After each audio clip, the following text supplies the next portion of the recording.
set against the backdrop of a tense geopolitical landscape. A math teacher's life turns for the worst due to a tragedy in his life. Will he end up running away from life, or will he exact revenge on the people who caused the tragedy? Sniper, the White Raven, follows the story of a pacifist high school teacher who wants to live in peace with his wife but is driven to join the Ukrainian military as war comes to the Donbas. The story was inspired by the life and experiences of scriptwriter Mykola Voronin, himself a schoolteacher who later enlisted with the military. Mykola and his pregnant wife, Nastya, reside in a peaceful spot in the Donbas region of Ukraine. They are recognized as the first eco-settlers in the area. Nastya is a talented artist who enjoys sketching and carving wood. She even crafted a wooden angel for Mykola to wear as a protective charm. Mykola is a mathematician, physicist, and ecologist who rides his bike to the neighborhood school where he teaches. The paw of the White Raven peace sign outside their house is a reference to an old folk tale about a raven that, out of compassion for humans, brought them food and fresh water while shedding its feathers in the process. Due to the lack of electronics at home, Mykola only learns about the protesters who were slain in the capital city of Ukraine and the potential Russian invasion when he gets to work and watches a little TV during his break. During class, he is disrespected by a student named Ivan, who believes Mykola is a weirdo and tells him he is a stranger there and to get out. Mykola never allows it to bother him because he believes in pacifism and works to guide the youth's thinking. Tragedy. One morning on his way to work, Mykola notices some soldiers standing by the road, but pays them no mind. When he finally arrives at school, he is shocked to find it empty. Mykola then saw the news on television explaining that the Russian-Ukrainian war conflict was heating up, and soldiers in Russia were being demobilized to wipe out the spies suspected of helping Ukrainian fight Russia. Remembering the soldiers he saw earlier, Mykola worries about his wife and rushes back to his house, but it is too late when he reaches his house. Russian soldiers are already in front of his house, beating Nastya up while calling her a spy, and they catch Mykola too when he tries to defend her. The troops enter the house, light a fire, and prepare to depart after confirming that they are not spies. However, when Nastya tries to attack them with a stone in retaliation, the soldiers shoot her without hesitation before leaving. Mykola, devastated, watches his house burn down and clings to his wife's dead body. A few hours later, 2 Ukrainian soldiers found them and immediately dug into the ground and buried Natasha's body. Mykola was still very struck by his beloved wife's death. He then walked to the ruins of his house. He found the wooden statue made by his wife, and he took it to keep as a last memory. After that, the Ukrainian soldiers took Mykola to the military base for safekeeping. He felt he had no purpose for living anymore. Mykola suddenly said he wanted to join the military training and expel the Russian army from Ukraine. Training. The higher-ups at the base are not happy about the sudden arrival of a stranger because he could be a spy, but Mykola quickly proves himself by saying he wants to join the army and drive the Russians out of their country. As time passed, Mykola practiced physical dexterity with other Ukrainian volunteer soldiers. Mykola is then taken to a rigorous training program where he must learn how to use firearms and exhaust his body, 2 things that, as a pacifist, he has never done before. His superiors make fun of him for how difficult it is for him to disassemble and assemble weaponry, especially after he says he has decided to use the pseudonym Raven. Mykola refuses to let them break him and puts in extra effort in his training. He practices his weapons late at night and keeps the wood angel beside him to help him remember his main goal, exacting revenge for his wife. A few weeks later, the trainees find out that the army is in need of volunteers to fill the position of sniper because there are not enough of them at the front. Mykola offers up right away, even if not many others are interested, just to face further jeers. Relentlessly determined to succeed, Mykola accepts a challenge and in less than 20 seconds deconstructs and reassembles an AK-47 while wearing a blindfold. This earns him the respect of all. As he requested, they also started calling him Raven. Mykola's proficiency in mathematics and physics allows him to perform calculations more quickly than the instructors, which makes the theoretical portion of sniper training easier for him. Additionally, he excels at adhering to the most important guideline, which is to remain motionless and silent, even when a teacher fires shots at the ground next to him. Regretfully, he struggles during the real shooting since, for whatever reason, he is equipped with a weapon that is inappropriate for war sniping, unlike the others. Mykola is taught to handle this whenever he brings it up. Once more, Mykola shows no signs of weakness and devises a scheme to demonstrate his abilities. In the final sniper test, which takes place at night, the students have to fire as soon as the teacher fires a flare that provides them with enough light to see their targets. However, Mykola does not shoot yet. He uses the light to calculate the distance, and once the exam is over, then he shoots under complete darkness and hits the target exactly in the center, something nobody else managed. This allows Mykola to graduate with the highest score and ends up being assigned to a first-class unit. Mission begins. Mykola's first mission involves him and his sniper companions liberating a crucial checkpoint that the Russians have taken control of. The group enters the area covertly and assigns a target to each of the snipers. Just as they are about to fire, a civilian car approaches the checkpoint, forcing them to halt their operation.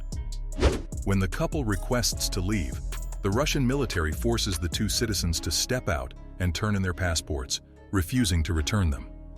The man creates a disturbance and demands his belongings back, to which the Russian soldiers retaliate violently.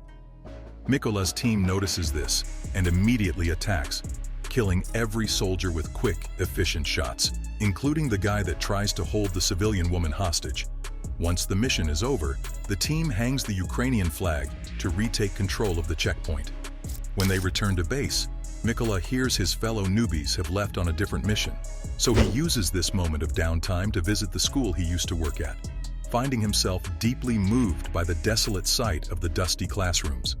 The next day, when the other team comes back, Mykola is hit by the hardest of news. One of his friends has died at the hands of an enemy sniper. This adds to the list of reasons why Mykola wants to get revenge.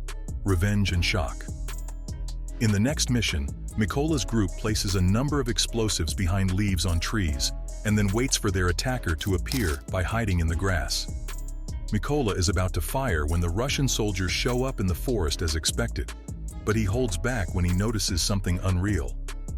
Ivan has joined the Russian army and is approaching together with the rest of their adversaries. When the captain tells him to fire, he snaps out of it and Mykola hits the detonator, killing all of the Russian soldiers, including Ivan. The captain asks for an explanation for why he hesitated to fire.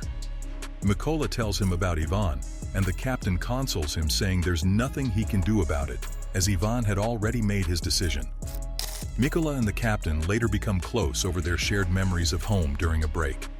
The captain adds he has a deal with his wife not to disclose to his girls the nature of his work, leading them to believe he is abroad on a business trip while toting a family photo. Mykola shows him the wooden angel in exchange and explains that it represents his own family. A few days later, the Ukrainian troops succeed in taking control of the border trenches, and the sniper team positions itself to await the Russian forces that are preparing to invade this area. In the area, they slowly crawled in the middle of the savannah to keep an eye on the other two Russian soldiers' watch. When Mykola was aiming, he realized that both soldiers were the ones who had killed his wife. Mykola is blinded with rage and proceeds to aim and kill them. The captain asked him to be patient and told him to not shoot without his order. But Mykola was already emotional and didn't hear the captain's order.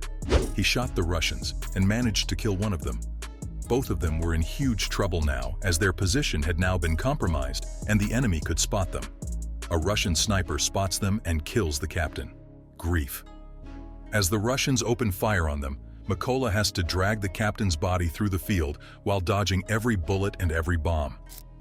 Hours later, when Mykola finally makes it back to the base, his superior promises there will be an investigation to find out the sniper that killed the captain, and when they finally find him, they will call Mykola to take care of him. Meanwhile, Mykola is overwhelmed with guilt and decides to throw himself into solo missions to make up for his mistake. He was immediately given a single-handed mission to take out two Russian snipers lurking in a region. The position of the two Russian snipers was quite challenging to target because one was inside an empty building and the other was camouflaged into a pile of garbage.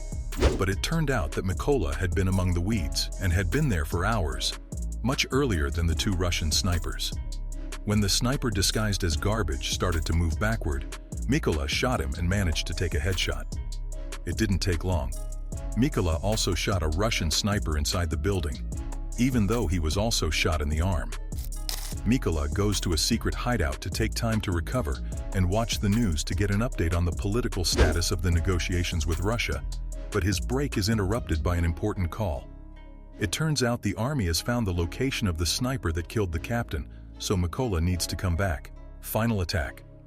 Before the mission begins, the soldiers are told all the information that has been gathered so far. The sniper's bullets are wide-ranging. He has already killed 5 Ukrainian snipers and 3 machine gunners, and his name is Seri. To make matters worse, he records all his kills and posts the videos to demoralize them. He even had the nerve to post the recording of their captain's death. The colonel explained that Seri was very dangerous and had to be stopped immediately because he was using a modern rifle that could shoot the right target within 1,500 meters. The colonel conveyed his goal of gathering Mykola and other snipers to carry out a mission to raid a chemical factory controlled by the Russian army. At least all these casualties have allowed them to pinpoint Seri's location, and since they cannot fill the place with mines because of a chlorine storage in the chemical plant where the enemy is hiding, they have come up with an alternate plan. He then explained the strategy to be implemented. First, he would fire machine guns as a diversion, then the snipers would protect the raid team from the rear, and Mykola would sneak into the factory and take out Seri. The next scene shows Mykola slowly crawling into the chemical plant. The Ukrainian sniper team and colonel stood by in their respective positions. On the other hand, Seri and several of his men were also in a shooting position inside the factory. Mykola made it to the factory and killed all the Russians he met. When the mission begins, all the Ukrainian snipers get in position and wait for Mykola to get inside the building by crawling through the field. The first soldier he finds is the other man that had attacked his home and still remembers Mykola, saying he should have killed him the first time. After killing him with one quick and satisfying shot, Mykola gives his teammates the okay to attack, prompting all the Ukrainian snipers to fire at the same time and managing a sweep of the area without raising any alerts. There are only 2 Russian snipers left, including Seri. They do not notice there is something wrong until they stop receiving messages over the comms and go to check on their fellow soldiers, finding them all dead. While Mykola uses the chance to get deeper into the building unnoticed, Seri calls for backup and sends the other soldier to keep watch before he returns to his spot, where he is surprised to see a little wood angel. At that moment, Mykola comes out, jumping on Seri to kill him with a knife while the other Russian soldier falls victim to a grenade that is waiting for him. Then the backup that Seri called for arrives at the area, so Mykola uses Seri's radio to tell the new soldiers that they will pay for what they did. As soon as the Russian truck parks, the Ukrainian soldiers open fire on it, eliminating all the targets in seconds. Now that Mykola has avenged his wife, his friend, and his captain, he decides to take a break and go back home to visit Nastya's grave, making sure to fix the cross that had fallen. Sadly, as much as he misses his home, he cannot stay because there is much more work to do for his country. Soon he is on another solo mission, ready to bring down as many Russian soldiers as necessary. Conclusion and quick recap. In a peaceful area in Ukraine, Mykola, a mathematician, physicist, and ecologist, lives with his pregnant wife Nastya. When Russia invades Ukraine, Mykola's wife is beaten and killed by Russian soldiers. Devastated, Mykola joins the Ukrainian militia to seek revenge. He volunteers to become a sniper and proves himself through rigorous training. Despite facing challenges, Mykola excels in sniper training and graduates with the highest score. He is assigned to a first-class unit, and his first mission is to free a captured checkpoint. Mykola and his team successfully eliminate the Russian soldiers and retake control of the checkpoint. Mykola's skills and determination make him a formidable sniper in the fight against the Russian invasion. Mykola is called back to take down the sniper, Seri, who has been recording his kills and posting videos to demoralize the Ukrainian forces. The plan is for Mykola to sneak inside the building where Seri is hiding and confront him face to face. With the help of his teammates, Mykola eliminates the lower soldiers and makes his way deeper into the building. He surprises Seri and kills him with a knife, while the other Russian soldier falls victim to a grenade. Mykola then uses Seri's radio to lure and eliminate the backup soldiers. After avenging his wife, friend, and captain, Mykola visits Nastya's grave and fixes the fallen cross. However, he knows there is still more work to be done for his country, and he embarks on another solo mission to bring down as many Russian soldiers as necessary. Synopsis. After suffering a senseless tragedy at the hand of invading soldiers in the Donbas region in 2014, a former Ukrainian physics teacher renounces his peaceful way of life and seeks revenge. Upon joining the military and earning a coveted spot as a sniper, he sets his sights on an elite Russian sniper whose elimination could change the tide of the conflict.